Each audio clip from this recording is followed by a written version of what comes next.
Muito bem, nós estamos aqui para mais um programa nesse canal do YouTube, onde estamos gravando um comentário bíblico para você no livro de Juízes. Juízes tem 21 capítulos, 619 versos, e nós estamos quase que concluindo o livro. Estamos no capítulo 19, só nos resta 3 capítulos, não é? Os homens de Gibeá abusam de uma mulher de um levita. Essa história de imoralidade que aconteceu é uma história triste, é para ver o quanto os filhos de Israel adquiriram ou então abraçaram os costumes daquele povo, né? Nós acabamos de ver uma história em Juízes 18, de a tribo de Dan elegeu um outro sacerdote na cidade de Lais. Lais, o significado do nome Lais é leão. Então eles edificaram ali e tiveram o seu próprio sacerdócio, criaram o seu próprio sacerdócio. E agora nós vamos ver uma história de abuso, de uma hospitalidade, não é? E o abuso que vão fazer esses homens com uma mulher que era de um levita. Capítulo 19 diz assim: aconteceu também naqueles dias em que não havia rei em Israel. Essa é uma descrição pelo fato de não haver rei, cada um está fazendo o que bem para seus olhos. E aconteceu naqueles dias em que não havia rei em Israel, que houve um homem levita, que peregrinando aos lados da montanha de Efraim, tomou para si uma mulher concubina de Belém de Judá. Ele tomou uma concubina, né? Não era bem esposa, mas sim uma concubina para si de Belém de Judá. Porém, a sua concubina adulterou contra ele e foi dele para a casa de seu pai, a Belém de Judá. E esteve ali alguns dias, a saber, 4 meses. Então, ela era concubina, ela cometeu o adultério. Normalmente, o pecado de adultério, a pessoa era apedrejada, ela se refugiou, né, adulterou contra ele, foi dele para a casa do seu pai, a Belém de Judá, e esteve ali alguns dias, a saber, uns 4 meses, a mulher ficou lá. E seu marido se levantou e partiu após ela, para lhe falar conforme o seu coração, e para tornar a trazê-la. Parece que aquele ódio, aquela, vamos supor, mágoa do marido, né, contra a sua mulher, por ter lhe adulterado contra ele, passou. Ele esperou uns 4 meses e aí ele decidiu falar com ela, trazê-la de volta. E o seu moço e um par de jumento, tornou a trazer. Seu moço e um par de jumento iam com ele. Então ele carregava um rapaz, que era o seu servo, né, e um par de jumentos, ou seja, 2 jumentos, iam com ele. E ele e ela o levou à casa de seu pai. E vendo o pai da moça, alegrou-se ao encontrar com ele, não é? Então, parece que o sogro, ao ver, soube que ele foi lá buscar a filha, não é? Ficou feliz. E seu sogro, o pai da moça, o deteve e ficou com ele 3 dias, e comer, e beber, e passar ali a noite. Parece que estava tudo em paz, não é? Tinha funcionado. O marido decidiu perdoar a concubina, trazê-la de volta. E sucedeu que ao 4º dia pela manhã, madrugaram, e ele levantou para partir. Então o pai da moça disse a um genro: conforta o teu coração com um bocado de pão, depois partireis. Assentaram-se, pois, e comeram ambos juntos, e beberam. E disse o pai da moça ao homem: peço que ainda essa noite queiras passá-la aqui, e alegra-se o seu coração. E ele ficou, não é? O sogro estava pedindo, ele já estava lá 3 dias, o sogro queria que ele ficasse um 4º dia, ele ficou. Porém, o homem levantou-se para partir, mas seu sogro constrangeu a tornar a passar ali a noite. Ele ficou mais uma noite. E madrugando ao 5º dia pela manhã para partir, disse o pai da moça: ora, conforta o teu coração. E detiveram-se até o declinar do dia, e ambos comeram juntos, não é? Novamente, parece que o sogro era insistente, queria que o homem ficasse, ele ficou. Então o homem levantou para partir, ele, sua concubina e o seu moço, E disse-lhe seu sogro, pai da moça, eis que já o dia se abaixa, e já é tarde, e vem entrando, peço que ainda passes a noite. Eis que já o dia acabando, passa aqui a noite, e que o teu coração se alegre, e amanhã de madrugada levantai-vos a caminhar, e vai para a tua tenda. O pai queria que ele ficasse mais uma noite, já tinha segurado 2 noites mais, queria segurar a terceira noite. Porém, o homem não quis ali passar a noite, mas levantou e partiu, e foi até de fronte de Jebus, que é Jerusalém. Ele partiu à noite mesmo, não é? Era meio perigoso essa viagem à noite, por causa de ladrões, salteadores, mas ele decidiu partir, porque já o homem já tinha detido vários dias, não é? Então, ele decidiu partir. Veio de fronte de Jebus, que é Jerusalém. Nessa época, a cidade de Jerusalém estava sob comando dos jebuseus, e com ele o par de jumentos albordados, como também a sua concubina, que é a sua mulher. Estando, pois, já perto de Jebus, e tendo já declinado muito o dia, disse o moço, seu senhor, caminhai agora e retiremo-nos a esta cidade dos jebuseus, e passemos lá à noite. Eles iam passar a noite na cidade dos jebuseus. Porém, disse-lhe seu senhor, não nos retiraremos a nenhuma cidade estranha, que não seja dos filhos de Israel, mas passaremos até Gibeá. Ele não quis se retirar na cidade dos jebuseus, cidade estranha dos filhos de Israel. O levita temeu e disse, mas seu moço, caminha e cheguemos a um daqueles lugares, e passemos a noite em Gibeá ou em Ramá. Eles decidiram continuar a viagem, não quis passar a noite em Jerusalém, então partiu para Gibeá ou então Ramá. Passaram, pois, adiante, caminharam, e o sol se lhe pôs junto a Gibeá, que é a cidade de Benjamim. Então ele já está chegando na cidade de Benjamim, Gibeá, quando o sol declinou. Parece que ele já saiu meio tarde, deu para caminhar um pouco, não quis ficar em Jerusalém, acabou chegando na cidade de Gibeá. E retiraram-se para lá, para entrar a passar a noite em Gibeá.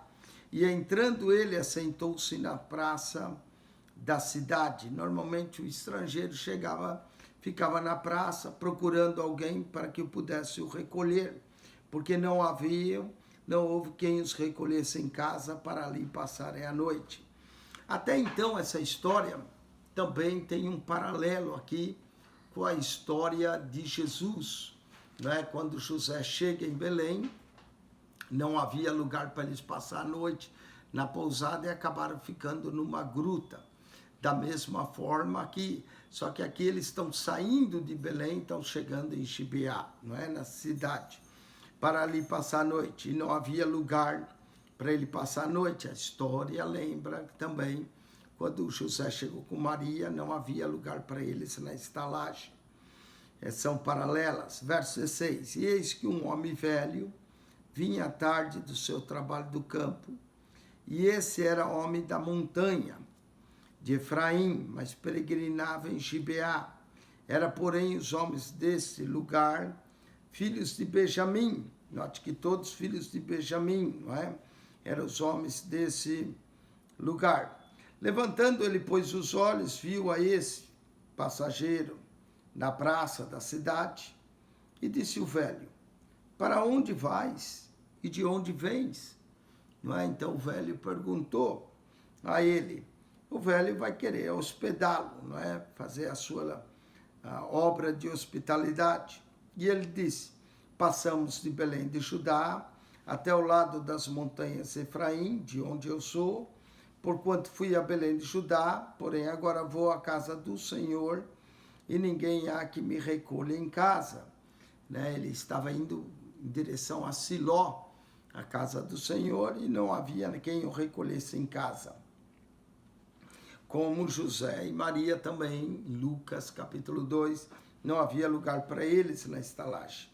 Verso 19, ainda que há palha e pasto para os nossos jumentos, ele não precisava comida para os seus animais, e também pão e vinho há para mim, e para a tua serva, e para o moço que vem com os teus servos, de coisa nenhuma falta. Ele tinha alimentos, não é? Ele não precisava de alimentos, não precisava de palha para os jumentos.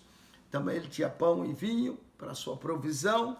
Então disse o velho: paz seja contigo. Interessante também ele mencionar que ele tinha pão e vinho, né? Juízes 19, pão e vinho.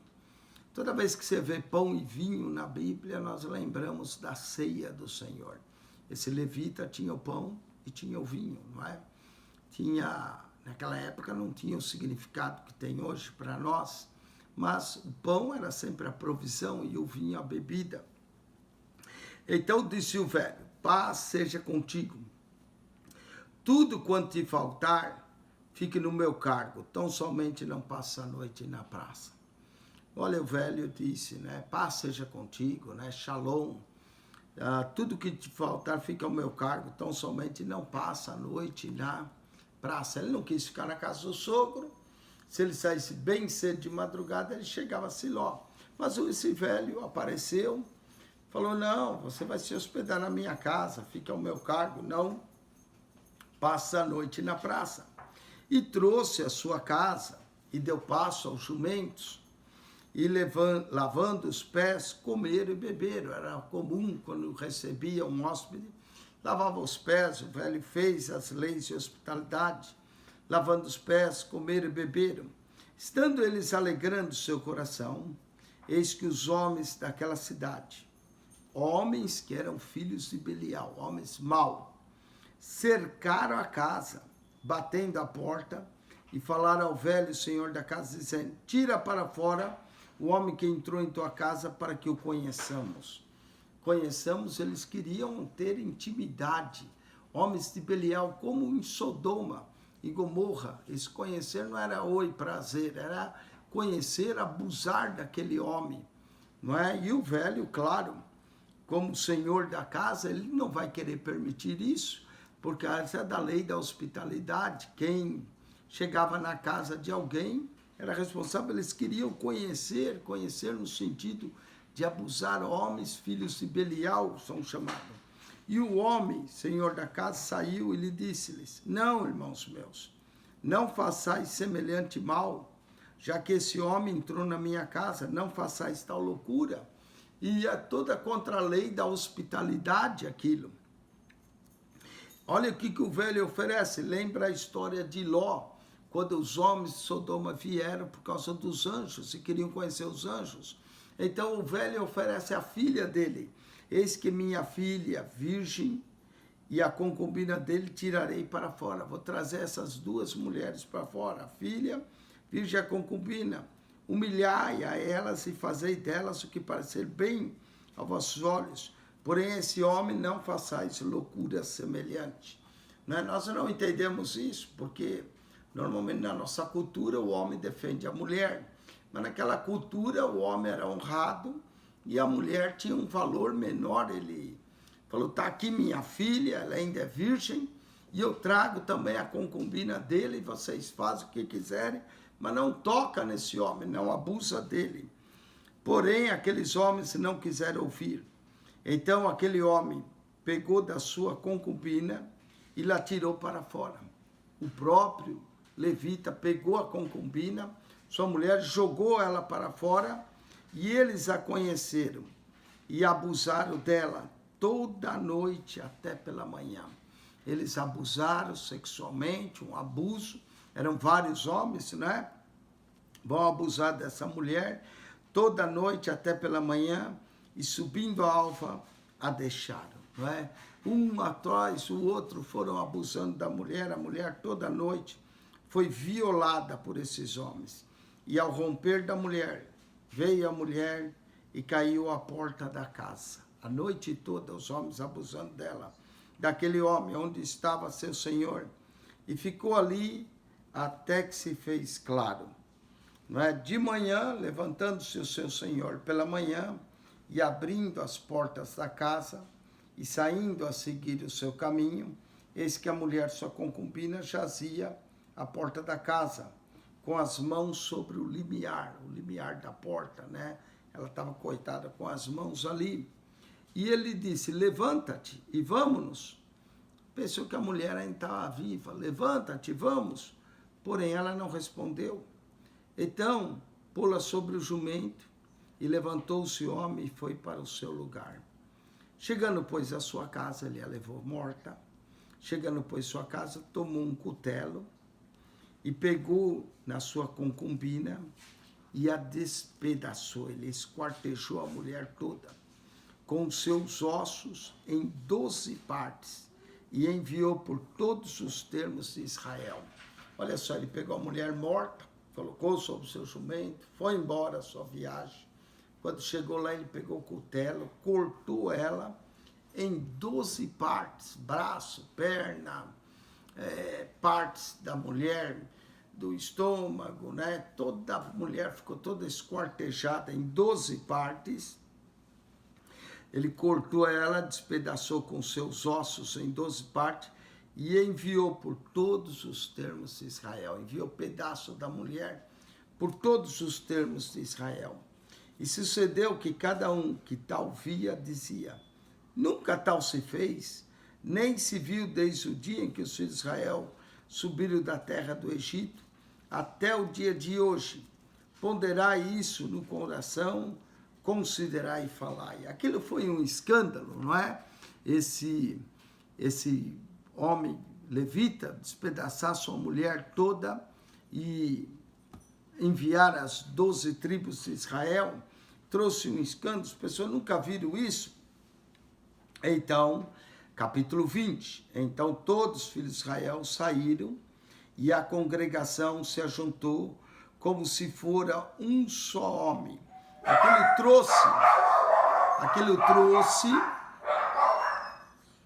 Aquilo trouxe uma grande indignação aos homens daquela cidade, não é? Dos filhos de Israel. Então todos os filhos de Israel se congregaram e se ajuntou como se fora um homem, desde Dan até Berseba, desde Dan, do topo da terra de Israel até Berseba, todos os homens se ajuntaram, todos ficaram indignados, como também a terra de Gileade, ao Senhor em Mispa, não é? Então eles se juntaram a todos, Mispa quer dizer lugar forte, ou fortaleza, se juntaram e dos cantos de todo o povo se apresentaram todas as tribos. Aquilo foi algo que indignou os filhos de Israel, né? De Dan até Berseba, né? Que é Dan no norte, Berseba, que é o poço do juramento. Os homens se juntaram todos em Mispa, torre de vigia, não é? E dos cantos de todo o povo se apresentaram todas as tribos de Israel na congregação do povo de Deus, 400.000 homens de pé. Nunca houve tanta união, quase, né? 400.000 homens de pé que arrancavam a espada. Todos prontos para vingar o que foi feito à concubina desse levita. Ouviram, pois, os filhos de Benjamim, que os filhos de Israel haviam subido a Mispa, e disseram os filhos de Israel, falai como sucedeu essa maldade. Os homens todos vieram, mas que maldade é essa que aconteceu? Nos conta como sucedeu essa maldade. Então respondeu o homem levita, marido da mulher que fora morta, e disse, cheguei com a minha concubina a Gibeá, cidade de Benjamim, para passar a noite. E os cidadãos de Gibeá se levantaram contra mim, cercaram a casa de noite, intentaram matar-me e violaram a minha concubina, de maneira que morreu. Ele contou o que aconteceu. Então peguei na minha concubina e filei em pedaços, e enviei por toda a terra da herança de Israel, porquanto fizeram tal malefício e loucura em Israel. Realmente aquilo foi algo muito mal, não é? O que fizeram com a concubina desse homem, ela era uma das filhas de Israel, era de Belém, e enviei-la para esse malefício e loucura de Israel. E eis que todos sois filhos de Israel, dai aqui a vossa palavra e conselho. Então, o que vocês querem fazer? né? Abusaram até a minha mulher concubina morrer. Então todo o povo se levantou como um só homem, dizendo: nenhum de nós irá à sua tenda, nem nenhum de nós se retirará à sua casa. Por isso é o que faremos a Gibeá. Procederemos contra ela por sorte, não é? E tomaram 10 homens de 100 de todas as tribos de Israel, e 100 de 1000, e 1000 de 10.000, para tomarem mantimento para o povo, para que, vindo eles a Gibeá de Benjamim, lhe façam conforme toda a loucura que tem feito em Israel. O que eles fizeram era considerado um ato de loucura, o que eles abusaram dessa mulher dessa forma. Assim, ajuntaram-se contra essa cidade todos os homens de Israel, aliados como um só.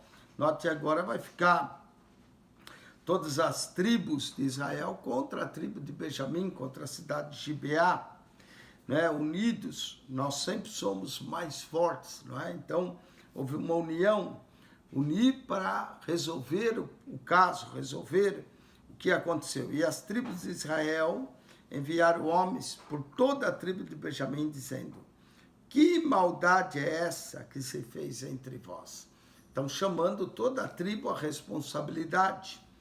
Dai-nos, pois, agora aqueles homens, filhos de Belial, que estão em Gibeá, para que o matemos e tiremos Israel mal.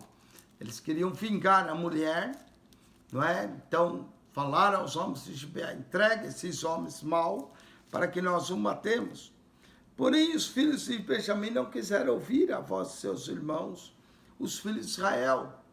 Incrível, os filhos de Benjamim decidiram proteger esses homens dessa maldade. O correto era entregar logo, eles mesmos executar esses homens por tal maldade.